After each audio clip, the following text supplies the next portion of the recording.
आपण अनेकदा पाहतो की लहान मुलांना पाटीवरची पेन्सिल खाऊ वाटते. काही जण माती खातात तर कधीतरी चुकून कोणीतरी बाटलीचं झाकण किंवा फुगा अशा वस्तू गिळतात.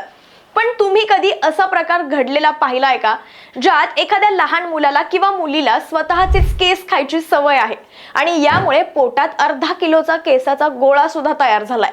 ऐकून थोडं विचित्र वाटेल, पण हे घडलंय अमरावतीमध्ये. तर झालं असं की अमरावतीमध्ये 10 वर्षीय मुलगी सतत मळमळ, उलट्या आणि भूक न लागण्याच्या त्रासामुळे उपचारासाठी डॉक्टरांकडे गेली.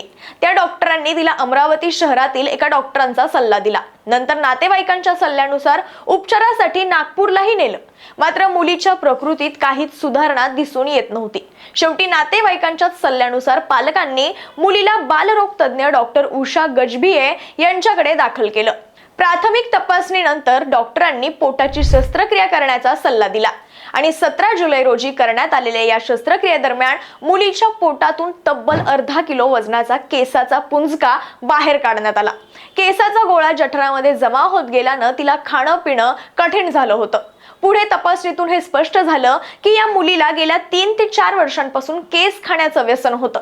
घरी कुणी लक्ष देत नसताना ती स्वतःचे किंवा इतरांचे केस खात होती. पालकांनी या मुलीला थांबवण्याचा प्रयत्न केला, पण तरी सुद्धा ही सवय काही थांबली नाही आणि केस पोटामध्ये साठत गेले. या अवस्थेला मेडिकल लँग्वेज मध्ये ट्रायकोबेझोआर असं म्हणतात. या सगळ्या प्रकारानंतर डॉक्टर उषा गजभिये यांनी सांगितलंय की केस, धागे, नख खाणं ही वागणूक मानसिक विकारांचं लक्षण असू शकते. यामुळे पालकांनी मुलांमध्ये अशा वागणुकीकडे दुर्लक्ष न करता त्वरित लक्ष द्यावं आणि गरज वाटल्यास मानसोपचार तज्ञांचा सल्ला घ्यावा, असंही त्यांनी सांगितलंय. अशाच नवनवीन व्हिडिओसाठी TOD मराठीला फॉलो करा आणि ही रील जास्तीत जास्त लोकांपर्यंत शेअर करा.